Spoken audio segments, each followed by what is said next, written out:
পাট কৃষকের জীবন মানেই কঠোর পরিশ্রম আর প্রতিদিন নতুন সংগ্রামের গল্প। মাঠে সোনালি আঁশের পাট ফলানোর পর শুরু হয় আরও কষ্টের কাজ।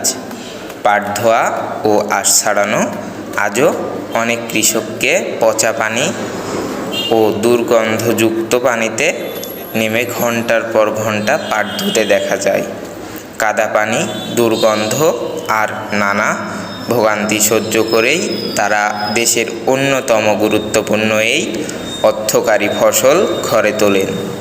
পচা পানিতে দীর্ঘ সময় কাজ করতে গিয়ে কৃষকদের শরীরে ক্লান্তি আসে। অনেক সময় হাত পা ও ত্বকের নানা সমস্যাও দেখা দেয়।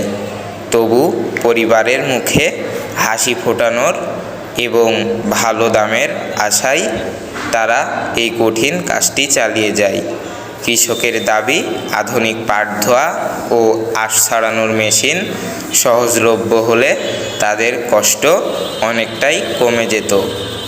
কম সময়ে বেশি পাট প্রক্রিয়াজাত করা সম্ভব হতো, শ্রমিকের খরচ কমত এবং পাটের আঁশও আরও পরিষ্কার ও উন্নত মানের পাওয়া যেত। একজন কৃষক বলেন, আমরা অনেক কষ্ট করে পাট চাষ করি, তারপর পচা পানিতে নেমে পাট ধুতে হয়।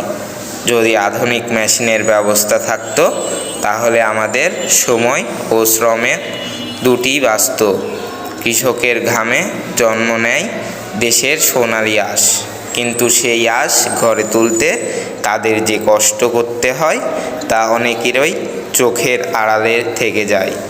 আধুনিকায়নে পাট ধোয়ার মেশিন কৃষকের জন্য হতে পারে বড় একটি সহায়তা। পাট ক্ষেত থেকে নিউজ ঝলক সর্বশেষ।